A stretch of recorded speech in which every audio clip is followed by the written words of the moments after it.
O texto que vamos trabalhar nessa noite é o Salmo de número 4, tá bom, irmãos? Salmo de número 4, eu acho importante, principalmente hoje em especial, sempre é importante, claro, mas hoje em especial vocês estarem atentos, né, com a Bíblia em mãos, né, porque a gente vai pro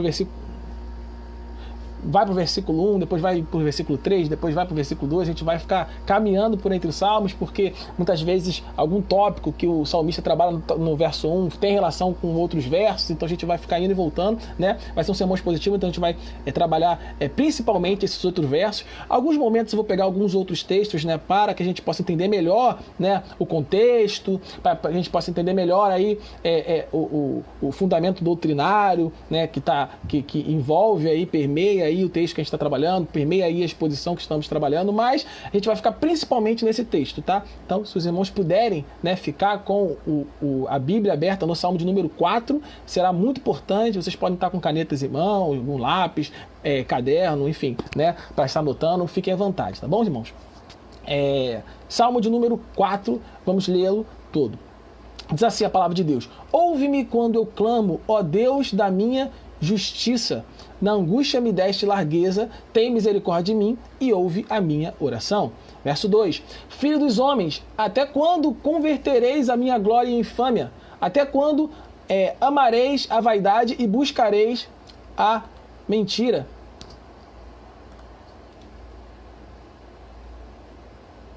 Verso 3: Sabei, pois, que o Senhor separou para si aquele que é piedoso, o Senhor ouvirá quando eu clamar a ele. Verso 4: Perturbai-vos e não pequeis, falai com o vosso coração sobre a vossa cama e calai-vos. Verso 5: Ofereceis sacrifícios de justiça e confiai no Senhor. Verso 6: Muitos dizem, quem nos mostrará o bem?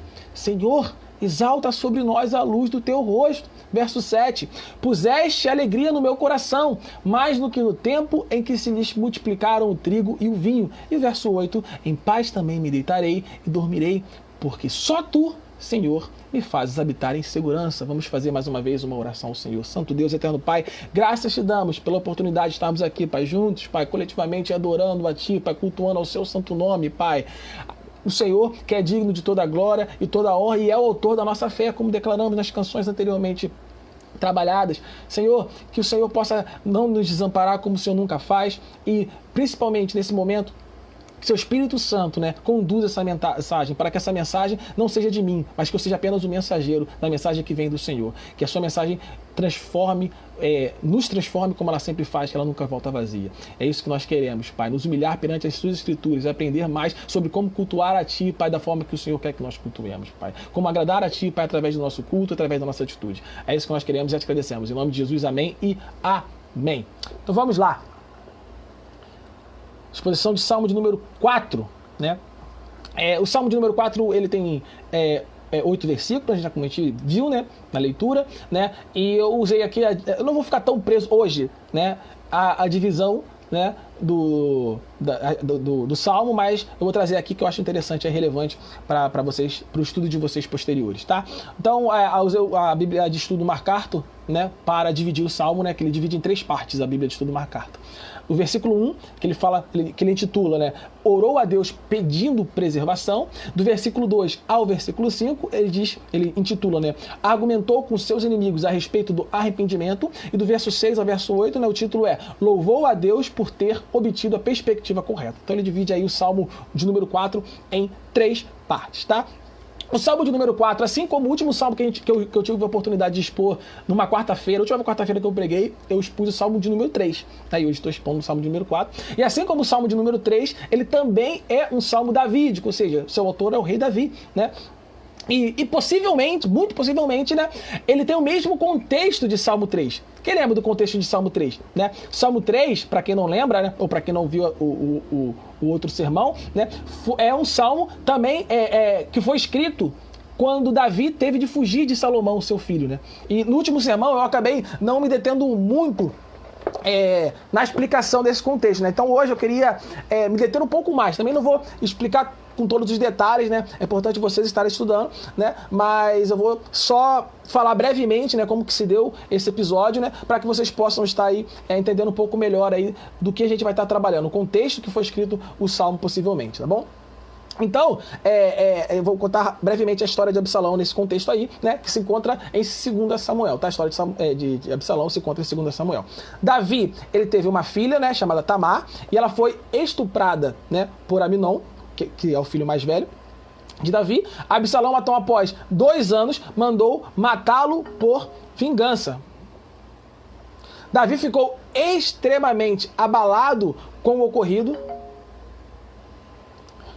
e Absalão se viu na necessidade de fugir de Jerusalém, indo a Jesur. Após 3 anos, Davi permitiu o retorno de Absalão, né? Mas ainda ficou 2 anos sem o receber. Depois dos 2 anos, Absalão conseguiu o perdão do rei, né? Queimando a propriedade de Joabe e obrigando assim ele a falar com o rei e conseguir o perdão. Depois, Absalão conspirou contra Davi, conquistando aí aos poucos a confiança do povo e difamando o rei. Quando o apoio de Absalão finalmente estava grande, ele foi para Hebrom, né, se declarou rei lá, e Davi, ao saber disso, se viu na necessidade de fugir, e é esse o contexto de Salmo 3. Ele se viu na necessidade de fugir do próprio filho e também, possivelmente, do Salmo 4. Me enrolei aqui um pouquinho, acabei me saindo um pouco aqui do negócio, porque recebi as mensagens aqui, eu tive que tirar, esqueci de tirar as notificações. Talvez vocês tenham ouvido o barulho de mensagens das redes sociais aí chegando. Então, né, o Salmo de número 3 tem esse contexto, o Salmo de número 4 possivelmente tem esse contexto, e na verdade existe a possibilidade, inclusive, do Salmo 5 e o Salmo 6 também ter o mesmo contexto. E uma questão que se levanta é, diante da possibilidade de tantos salmos escritos mediante a mesma situação, mediante ao mesmo contexto, o que Deus quer nos dizer com isso? Será que existe alguma lição que podemos tirar disso? Uma lição que a gente pode tirar disso é que devemos ter uma oração perseverante. Devemos ter uma oração perseverante. Esse, inclusive, era o modelo de oração da igreja primitiva. E você pode ver isso lá no livro de Atos, capítulo 1, verso 14, que diz: todos perseveravam unanimemente em oração e súplicas. E o que é oração perseverante? Oração perseverante é aquela oração que não se abala com o contexto. Oração perseverante é aquela que não se abala com o mar revolto. A oração perseverante é aquela que não se abala com o caos. Na verdade, a gente pode ir mais adiante com essa lição, que podemos tirar essas lições que podemos tirar dessa realidade aí, de vários salmos escritos com o mesmo contexto possivelmente. Esse salmo, em especial o Salmo 4, ele nos revela a importância da vida devocional para encontrarmos a paz de Deus. E a oração perseverante, ela é um elemento da vida devocional. Mas a vida devocional ela consiste de outros elementos também, né? A oração ela precisa ser perseverante, mas ela precisa ser também o quê? Incessante, né? É o que a Bíblia diz em 1 Tessalonicenses 5,17. Eu não vou esperar dá tempo para vocês abrirem todos os textos, que você está muitos textos e a gente vai acabar ficando muito tempo parado, né? Então vocês anotem e depois você pode estar conferindo aí nos seus estudos aí posteriores, tá bom? 1 Tessalonicenses 5,17 vai dizer que devemos o quê? Orar sem cessar. Ou seja, devemos manter a nossa mente voltadas para as coisas terrenas. Entretanto, também devemos ter a nossa oração de qualidade. E eu chamo aqui de oração de qualidade a oração nos moldes de Mateus 6,6. Mateus 6,6 diz o seguinte, ó: mas tu, quando orares, entra no teu aposento e, fechando a tua porta, ora a teu pai que está em secreto, e teu pai que vem em secreto te recompensará publicamente. Ou seja, é oração feita dentro de um compromisso absoluto. E eu já vou explicar o que é compromisso absoluto, mas vamos retomar aqui para a gente não perder a ideia. A gente tem que ter uma oração perseverante, uma oração que não se abala em meio as adversidades, né? A nossa oração ela precisa ser incessante, né? Precisamos estar o tempo todo com a mente voltada para as coisas eternas, mas ainda assim devemos que ter a nossa oração de qualidade, que é uma oração feita dentro de um compromisso absoluto. Tá aí? Tudo bem até aí? Então vamos continuar. O que é compromisso absoluto? Compromisso absoluto é aquele compromisso que você não abre mão. Compromisso absoluto é aquele compromisso inegociável. Quer ver um exemplo bom? O horário da novela. Quer ver um exemplo bom? O horário do futebol. Aquele horário que você não pode marcar nada nesse horário. Aquele horário impecável. Intocável, desculpa. É aquele horário intocável. Aquele horário que todo mundo tem que fazer silêncio, porque toda a sua concentração, porque toda a sua atenção precisa estar voltada para aquele programa. Eu falo isso porque eu sei como que é. Quando eu vejo, eu gosto de ver meus jogos domingo de tarde, 4 horas da tarde, quarta-feira de noite, gosto de ver lá o jogo do Flamengo. Então eu sei como que é. Nós temos, se a gente parar para analisar, nós temos compromissos absolutos, compromissos intocáveis. E a pergunta é, será que da mesma forma que temos um compromisso com essas coisas, né, que nos traz prazer, sim, não é pecado nenhum, mas são coisas do mundo, são coisas terrenas. Será que da mesma forma que temos esse compromisso com essas coisas do mundo, também temos compromisso com Deus? Essa é a pergunta que devemos fazer. Isso revela nossas prioridades. Será que temos tido também compromisso dessa mesma forma com Deus, um compromisso absoluto? Então precisamos sim ter um compromisso absoluto com Deus. Um tempo exclusivo para Deus, onde toda a sua atenção, onde toda a sua concentração estará voltada para Deus. É isso que eu estou falando quando eu digo que nós devemos ter também nossa oração de qualidade.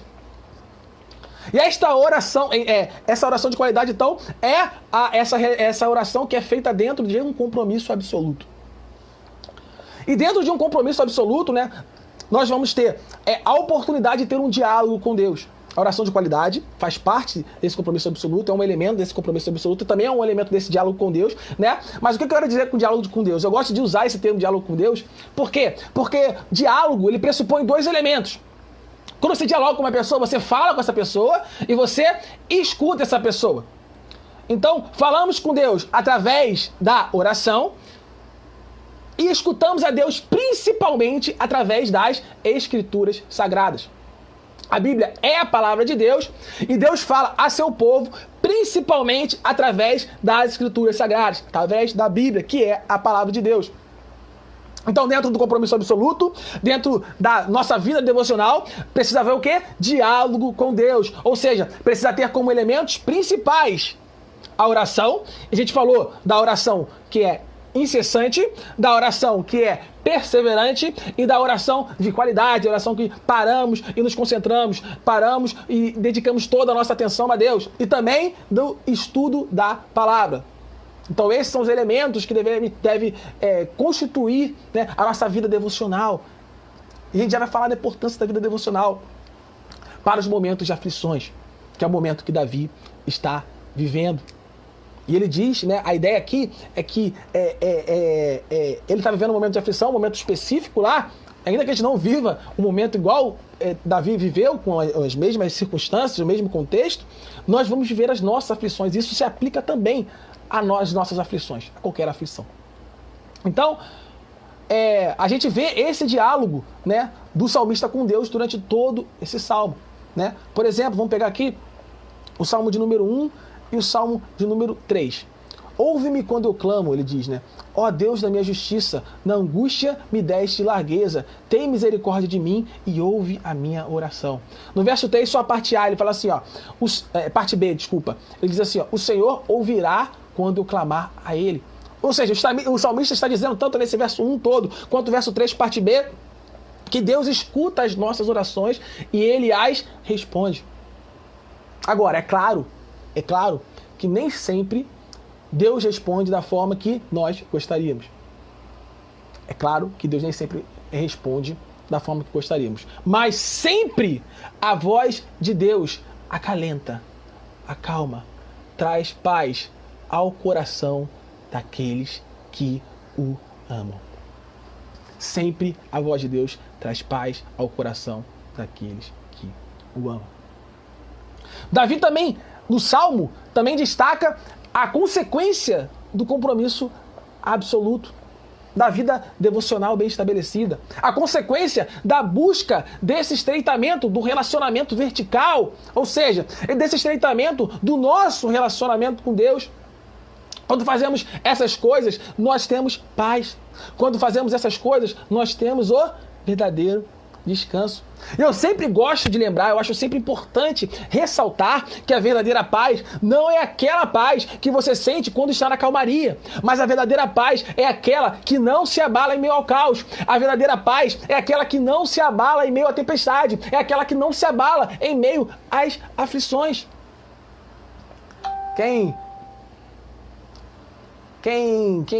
Enfim, os membros da Igreja Batista Central, né, sabem, né, que de vez em quando eu gosto de trazer algumas analogias, né, nos sermões que eu faço. E eu sei que normalmente as analogias, elas possuem suas falhas, as analogias, elas possuem sim suas limitações, né? E eu vou apresentar uma analogia agora, né? E assim como as analogias em geral, elas possuem suas falhas e possuem suas limitações, essa também com certeza possui suas falhas, suas limitações, mas eu acho interessante ela, então vocês saibam que tem sim suas falhas, suas limitações, né? Mas eu acho interessante elas porque elas nos ajudam, as analogias elas nos ajudam a enxergar melhor as coisas, a enxergar, entender melhor o contexto aí que a gente está trabalhando. Então, eu vou compartilhar uma experiência de quando eu era jovem, que provavelmente, né, se não todos vocês também já tiveram uma experiência parecida, né? Quando eu era jovem, né, eu tive uma experiência várias vezes, né, que provavelmente a maioria de vocês tiveram, né? E que experiência foi essa? A de ter um pesadelo e ir para o quarto dos pais, né? Você fica com medo e você não consegue dormir novamente, e você vai para o quarto dos pais, né? E era interessante que quando eu ia para o quarto com meus pais, quando eu me deitava com meus pais e dormia com eles, né, eu não tinha mais o pesadelo. O medo de dormir novamente e ir embora. Por quê? Por que isso acontecia? Porque a presença dos meus pais me trazia segurança. Saiba que a presença do pai te traz segurança. Saiba que estar na presença do pai te traz paz, te traz descanso, te traz segurança. E é dessa forma que nos sentimos quando nos aproximamos de Deus. Nos sentimos seguros. Isso faz com que a gente consiga descansar. Isso vai ficar claro no último verso, principalmente, né? Que a gente vai retomar depois no final, para estar recitando ele. Mas nesse último verso 8 do Salmo, ele diz assim, ó: em paz também me deitarei e dormirei, porque só tu, Senhor, me fazes habitar em segurança. Vamos dizer mais uma vez: em paz também me deitarei e dormirei, porque só tu, Senhor, me fazes habitar em segurança. Mais uma vez: em paz também me deitarei e dormirei, porque só tu, Senhor, me fazes habitar em segurança. A presença do Pai, temos paz. Na presença do Pai, o medo se esvai. Outro ponto que o salmista também trabalha nesse salmo é sobre a justiça de Deus. No próprio verso 1, quando ele diz: ouve-me quando eu clamo, ele diz: ó Deus da minha justiça. Ele destaca aí que o Deus é o Deus da justiça, né? No verso 5 ele também fala sobre isso. Ele fala aqui, ó: oferecer sacrifícios de justiça e confiar no Senhor. Ou seja, tanto no verso 1 quanto no verso 5, ele vai destacar a justiça de Deus, que Deus é o Deus da justiça. E para a gente falar da justiça, a gente precisa entender que nós somos limitados em vida. Precisamos entender, para a gente entender a justiça de Deus e a importância da justiça de Deus e por que o salmista está destacando nesse momento a justiça de Deus. Precisamos entender que somos limitados em vidas, que enxergamos pouco. Não conseguimos enxergar assim como Deus se enxerga, além das coisas desse mundo, além do tempo, além de tudo. Não conseguimos ter essa visão. E exatamente por enxergarmos pouco, exatamente por sermos limitados em nossa vida, não conseguimos ver muitas vezes que Deus está no controle de tudo. Muitas vezes não conseguimos ver que Deus está no controle de tudo e que a sua justiça será feita de forma plena. A gente não consegue enxergar isso. Se conseguíssemos ver isso, isso nos traria paz, isso nos traria descanso. Mas muitas vezes não conseguimos enxergar isso. Não tem jeito. A verdade é que a gente vive um mundo onde muitas vezes a sensação que nós temos é que a justiça, é que a impunidade imperam. Essa é a sensação que muitas vezes temos nesse mundo, nesse contexto que nós vivemos, nessa realidade que nós vivemos. E eu vou confessar um pecado para vocês, que talvez você se identifique. Provavelmente você se identifique. Eu já fui assaltado algumas vezes, né? Mas, principalmente quando minha irmã foi assaltada, né? Pelo menos comigo eu sou assim, né? Quando as pessoas próximas de mim são feridas, isso acaba mexendo mais comigo do que se eu mesmo for ferido, né? De forma direta, né? Então, principalmente quando minha irmã foi assaltada, né? Quando ela chegou em casa chorando, enfim, né? Dizendo que foi assaltada, né? No momento me subiu um sentimento de raiva muito grande. Né? Me subiu aquele sentimento, né? E a vontade que me deu na hora, a vontade que dá na hora, quando esse sentimento sobe, quando acontece esse tipo de coisa, é que talvez você já tenha sentido essa vontade, né? É de querer fazer justiça com as próprias mãos. Essa é a vontade que dá, muitas vezes, né? É o que muitas vezes nós sentimos. Mas sentimos isso por quê?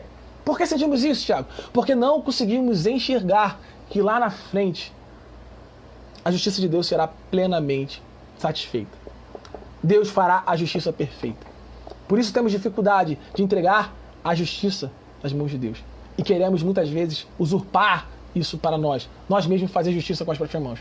Porque muitas vezes a nossa limitação nos impede de enxergar que Deus está no controle de tudo, que a sua justiça será plenamente satisfeita.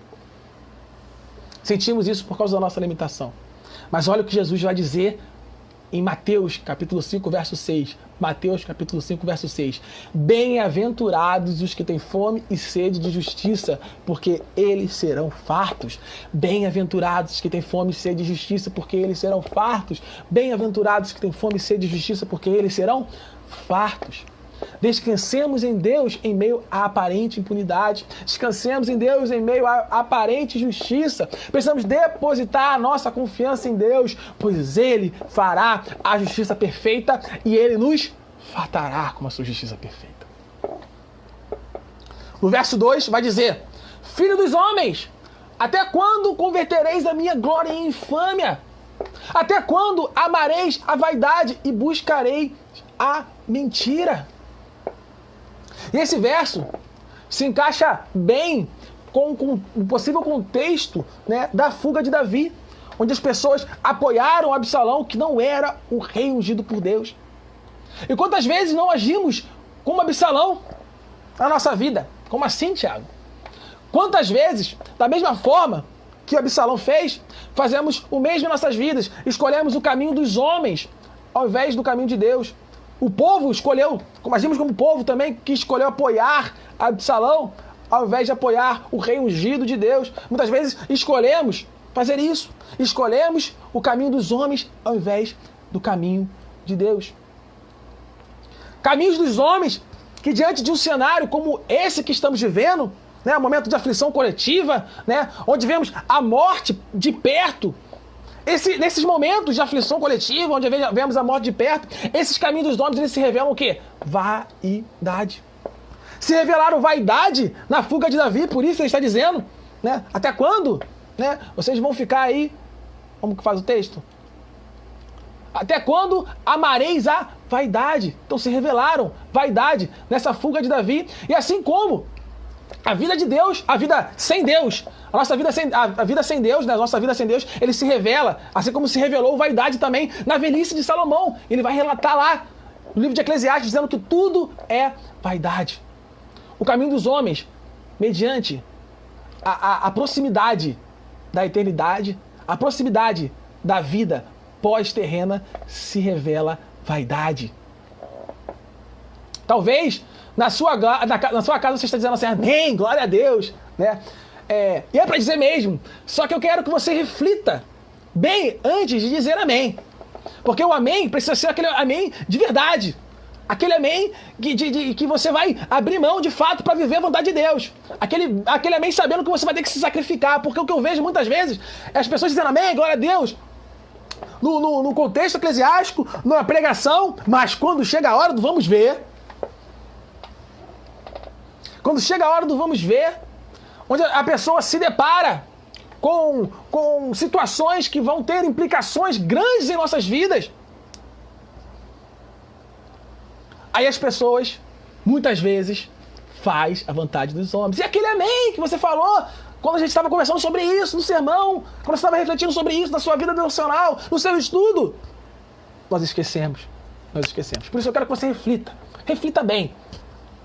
Eu estou falando de ter uma fé verdadeira. Eu estou falando de sacrifício. Eu estou falando de coragem. Eu estou falando que precisamos ter ousadia. Porque quando algo decisivo em nossas vidas aparece, comumente nós não buscamos a orientação de Deus. Parece que quando algo é relevante demais, parece que quando algo terá um impacto muito grande em nossas vidas, nós questionamos a nossa fé e tomamos a direção. E às vezes, para a gente não sentir muito o peso da consciência, não sentir muito, tentar esconder aí a voz do Espírito Santo no nosso ouvido, o que a gente faz? A gente mente para nós mesmos dizendo que é a vontade de Deus. Mas não é a vontade de Deus, é a sua vontade. E geralmente você sabe disso. Mas você mente para si mesmo. Você mente para si mesmo. para que o Espírito Santo não te incomode, para você não sentir o incômodo do Espírito Santo. Porque o Espírito Santo incomoda, né? A gente que tenta não sentir, a gente tenta nos cauterizar quanto ao incômodo do Espírito Santo. Por exemplo, vou dar alguns exemplos práticos sobre o que eu estou falando. Na escolha da pessoa com quem você vai casar. Muitas vezes, né, nós escolhemos a pessoa com quem vai casar por nossa própria conta. Aí depois, quando dá ruim, a gente procura Deus. Por que não procurou a Deus quando foi escolher a pessoa que você ia casar? Outro momento, outro exemplo, na escolha da carreira profissional ou da carreira ministerial. Escolhemos por nossas próprias vantagens a nossa carreira, tanto profissional quanto ministerial. Ou a gente pode também, no nível mais profundo, aí, juntar as duas coisas. Mas aí quando dá ruim, a gente procura Deus. Procurando Deus quando dá ruim. Mas na hora da escolha, nós não procuramos Deus. Escolhemos por nossas próprias vontades. Nos decidimos sozinhos. Entre outros exemplos. Poderia dar um monte de exemplo aqui. É só esses exemplos. Aí depois você se pergunta, por que deu errado? Por que não deu certo? Porque você não escutou a voz de Deus. E sabe o que é engraçado? É que essas áreas são talvez as áreas que tem mais solicitação de gabinete pastoral. O pastor pode falar aí, se não é familiar, se não é casamento, se não é problemas profissionais, ministeriais, que tem a maior demanda, né, de gabinete pastoral. E é curioso, porque a pessoa vem pedir gabinete pastoral quando deu ruim, quando as coisas explodiram, quando deu problema. Mas dificilmente, o pastor também pode falar isso, se eu estou mentindo, dificilmente a pessoa pede gabinete pastoral para saber se a pessoa que ela está, por exemplo, se enquadra nos parâmetros bíblicos. Vamos comparar. Aí, quantas pessoas pedem gabinete pastoral para conversar com o pastor, para orar com o pastor, para estudar com o pastor, para saber se as pessoas que você está se relacionando se enquadram nos parâmetros bíblicos, e quantas pessoas pedem gabinete pastoral para conversar com o pastor, para estudar com o pastor, para meditar na Bíblia, para saber, para resolver o problema do casamento que deu ruim. Vamos comparar. As pessoas escolhem, tomam a decisão sozinho e depois que deu ruim, recorrem a Deus. É assim que funciona. Mas não deve funcionar dessa forma. Da mesma forma, na carreira, no ministério pastoral, na carreira ou na sua vida ministerial, as pessoas escolhem por conta própria. Aí deu ruim, percebeu, se frustra lá na frente, aí depois procura Deus, procura o pastor, procura os líderes, procura o gabinete pastoral. Para quê? Para poder arrumar a bagunça que fez. Não devemos buscar a Deus só quando deu ruim. Devemos ter uma vida como um todo, né, nas mãos de Deus. Precisamos colocar as nossas decisões nas mãos de Deus, porque Deus sabe o que é melhor para nós. E é isso que o salmista está nos ensinando. Ou seja, não queremos sacrificar nossos desejos em favor da escolha perfeita de Deus. Mas, ao mesmo tempo, não queremos arcar com as consequências das nossas escolhas erradas e as jogamos para Deus. Deus, se vira aí para resolver o problema agora. Eu quero dizer que a escolha com Deus, ela é perfeita. E a escolha sem Deus é tortuosa e pode levar à morte. Então, se você faz uma escolha profissional sem Deus, isso pode resultar na sua morte profissional. Se você faz uma escolha ministerial sem Deus, isso pode resultar numa morte ministerial. Assim como se você faz uma escolha matrimonial sem Deus, isso pode resultar numa morte matrimonial. Isso tudo pode resultar também, se você tem uma vida sem Deus, numa morte que é a pior morte de todas, né? A morte espiritual. Isso tudo pode culminar na morte espiritual.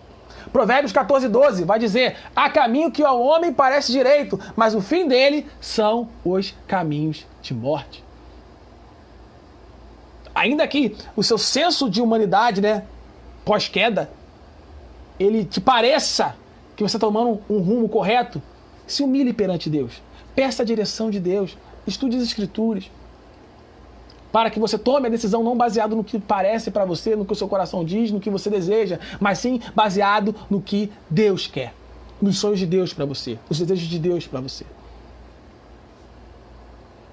E essa ideia, ele volta a trazer à tona no verso 6. Que diz assim, verso 6. Muitos dizem, como eu disse, a gente vai e volta, porque ele faz link aí do primeiro versículo com o terceiro, ele faz link aí espalhado. Então, para a gente não perder a ideia, a gente vai buscando esses links, depois a gente vai nos textos que a gente não trabalhou. Por isso é importante estar com a Bíblia, anotando aí, para não se perder também. Então, no verso 6 ele vai dizer, muitos dizem, quem não mostrará o bem? Senhor, exalta sobre nós a luz do teu rosto. A ideia aqui é uma pessoa que está em apuros e pergunta, e agora? A pessoa tomou a decisão sozinha, né, sem Deus, aí deu ruim, aí ele fica desesperado e fala, e agora, Senhor? Quem poderá nos defender? Deus não é o Chapolin Colorado. Deus não é o Chapolin Colorado.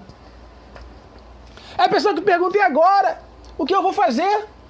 Ou seja, buscamos a Deus nos momentos de crise. Buscamos a Deus quando deu ruim. Como se Deus fosse o gênio da lâmpada, que você convoca quando precisa de algo somente. Aí ele aparece, resolve o seu problema e vai embora. Não é assim que funciona. Com as pessoas que só aparecem na igreja quando tem problema. Não é assim que funciona. Uma vida com Deus não é assim que funciona. Não é isso que o salmista está nos ensinando. Devemos ter uma vida como um todo diante de Deus. Deus não é o gênio da lâmpada que aparece para resolver o seu problema e vai embora. Que você só pode buscar ele quando deu ruim.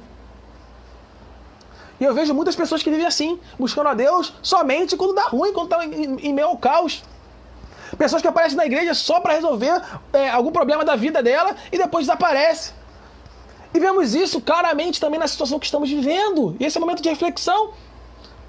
Por quê? Porque hoje eu vejo que tem um monte de gente clamando a Deus.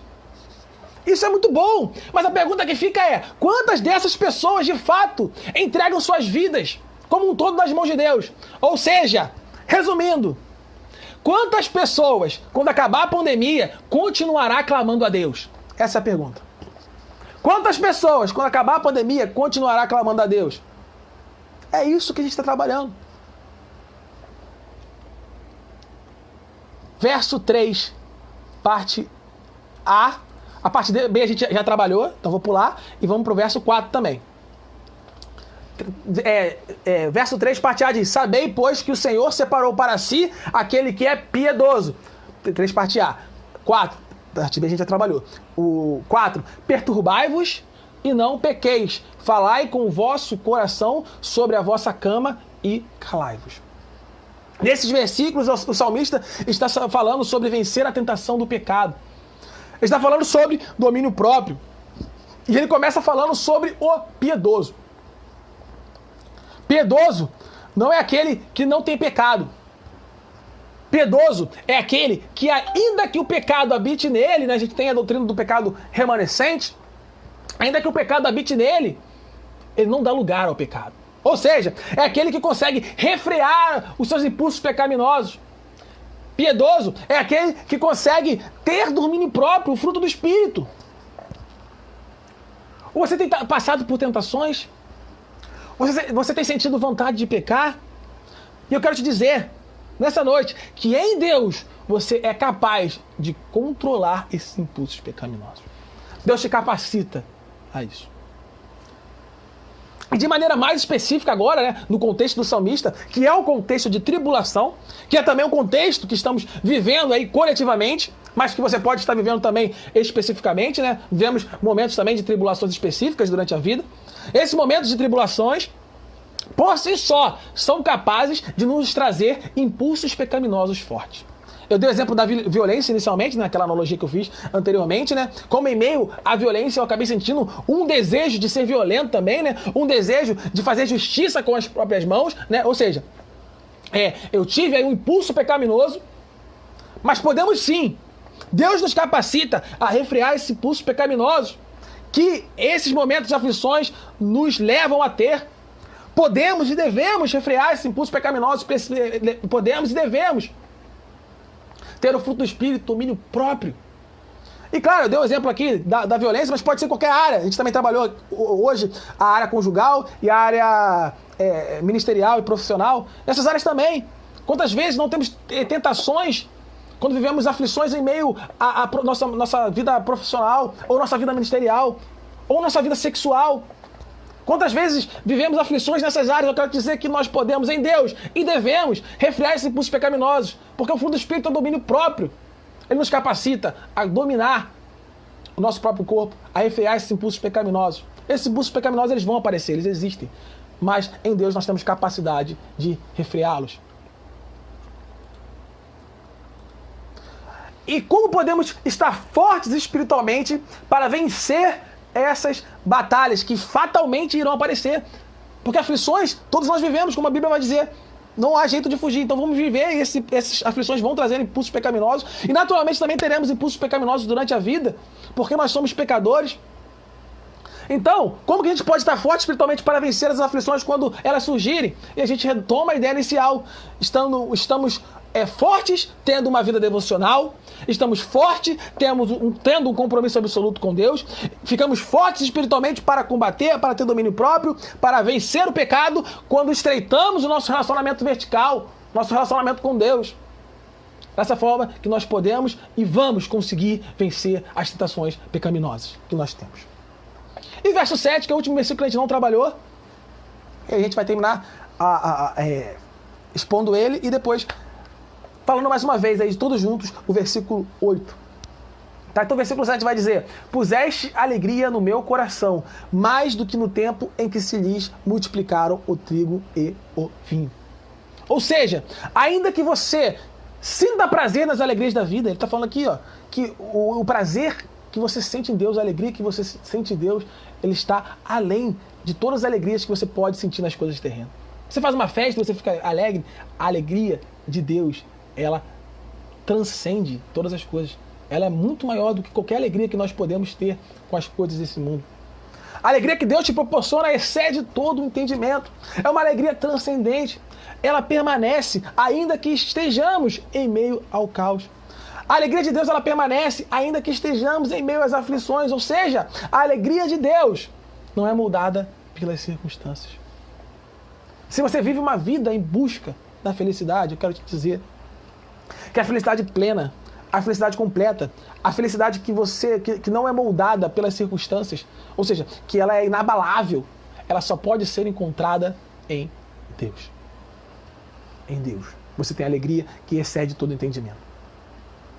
Amém? Vamos terminar recitando o verso 8. Em meio às aflições, nós temos capazes de recitar isso. Olha só, por quê? Porque a paz verdadeira, a paz de Deus, é a paz que não se abala em meio às aflições.